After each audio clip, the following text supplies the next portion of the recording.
প্রিয় দর্শক, ঐক্য, সংস্কার ও নির্বাচন এই বিষয়টা নিয়ে রাজধানীতে আজ থেকে দুদিনব্যাপী একটা সংলাপের আয়োজন করা হয়েছে। এই সংলাপে দেশের বিশিষ্ট লোকরা অংশ নিচ্ছেন, পলিটিশিয়ানরা অংশ নিচ্ছেন। এমনকি প্রথম দিন, উদ্বোধনী দিন আজকে যেটা ছিল, সকালে ভার্চুয়ালি আমাদের প্রধান উপদেষ্টা তিনিও এতে যুক্ত হয়েছেন। একাধিক উপদেষ্টা এতে অংশ নিয়েছেন। আগামীকাল চলবে, আগামীকাল অংশ নেবেন অনেকে। এবং আমি মনে করি এটা খুবই একটা গুরুত্বপূর্ণ একটা উদ্যোগ, একটা আয়োজন। কিন্তু এখানে কি আলোচনাগুলো হচ্ছে এবং এটা কে আয়োজন করেছে? এটার আয়োজক হলো ফোরাম ফর বাংলাদেশ স্টাডিজ এই নামের একটা প্রতিষ্ঠান। এই প্রতিষ্ঠানটা সম্পর্কে আমি জানি, কারণ আমি নিজেও এই প্রতিষ্ঠানটার সঙ্গে শুরু থেকেই জড়িত ছিলাম। হয়তো এখনও আছি, আমি নিজে মানসিকভাবে এখনও আছি। ওরা মনে করে কিনা আমি জানি না, কারণ ওরা ইদানিং আমার সঙ্গে একটু যোগাযোগ কম করে। ঠিক আছে, সমস্যা নেই। এটা নিয়ে হয়তো কালকে আমি আরেকটু বলবো। দ্বিতীয় দিনের অনুষ্ঠানটা দেখে নিই, তারপরে কিছু মন্তব্য করব। তো এরা এই আয়োজনটা করেছে এবং এই আয়োজনে অনেক বক্তারা আছেন, অনেকে আলোচনা করেছেন।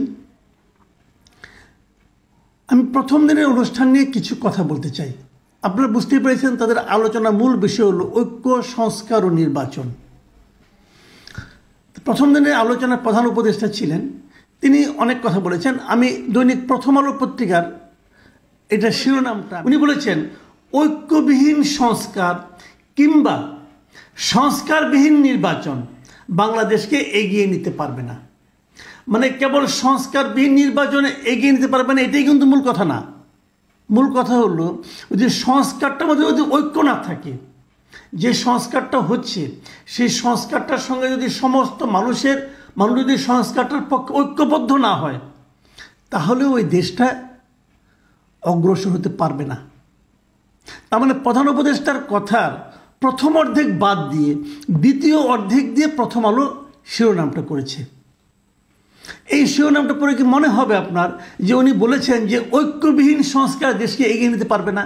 না, মনে হয়নি। তারা শিরোনাম করেছে এটাও এগিয়ে নিতে পারবে না। একটু মতলবী শিরোনাম মনে হচ্ছে আমার কাছে। কেন মতলবী? আসেন আমরা পরের দিকে যাই। প্রথম আলোর আরেকটা শিরোনাম আমি পড়ছি। সৈয়দ রিজওয়ানা হাসান বলেছেন যে এবার সংস্কার প্রশ্নে পিছুপা হলে দেশে রাজনৈতিক স্থিতিশীলতা আসবে না। যা ওনারা শিরোনাম করেছেন সেটাই। তারপর আবার কি বলেছেন? আবার সংস্কারে জনমতের প্রতিফলন ঘটাতে না পারলে রাজনৈতিক স্থিতিশীলতা অর্জন কঠিন হবে। তার মানে যে সংস্কারটা আমরা করছি, আমরা যদি সেই সংস্কারের মধ্যে জনমতের প্রতিফলন না ঘটে, মানে মানুষ যা চায় যে সংস্কারটা সেরকম না হয়, তাহলেও রাজনৈতিক স্থিতিশীলতা অর্জন কঠিন হবে। শিরোনাম পরে কিন্তু এটা মনে হচ্ছিল না। প্রথম হলো আরেকটা শিরোনাম, অভ্যুত্থানে নিহত আলভীর বাবা বললেন এত রক্ত শুধু একটা নির্বাচনের জন্য দিইনি। ভেতরে এই আলভীর বাবা আবুল হাসান তিনি কি বলেছেন? তিনি কথাটা বলেছেন। তারপর আবার কি বলেছেন উনি? যে উনি নিহত ব্যক্তিদের পরিবার ও আহত ব্যক্তিদের নিরাপত্তা দেওয়ার কথা বলেন। মানে উনি এটা বলেছেন, প্লাস পাশাপাশি কি বলেছেন? যে যারা আহত হয়েছে, নিহত হয়েছে, তাদের ফ্যামিলিকে আপনি নিরাপত্তা দেন। কবে বলছেন? ডিসেম্বরের শেষ সপ্তাহে এসে বলছেন। তার মানে আন্দোলনের কতদিন পরে বলছেন? আন্দোলন হয়েছে অগাস্টের প্রথম সপ্তাহে। পুরো অগাস্ট গেছে, সেপ্টেম্বর, অক্টোবর, নভেম্বর, ডিসেম্বর। ভাবুন একবার, পঞ্চম মাসে এসে উনি বলছেন যে এগুলি নিরাপত্তা দিতে হবে। মানে কি? নিরাপত্তা পাচ্ছেন না বলে যে বলছেন। দিতে পেরেছেন সরকার? দিতে পারেনি। এখানে নির্বাচনী শূন্যতার পরে দিতে পারেনি। আবার রাষ্ট্রবিজ্ঞানী আলী রিয়াজ, যিনি নাকি সংবিধান সংস্কার কমিশনের চেয়ারম্যান, প্রথম আলো ওনাকে এখানে ওনার নামের আগে উল্লেখ করেছে, উনি রাষ্ট্রবিজ্ঞানী অধ্যাপক আলী রিয়াজ।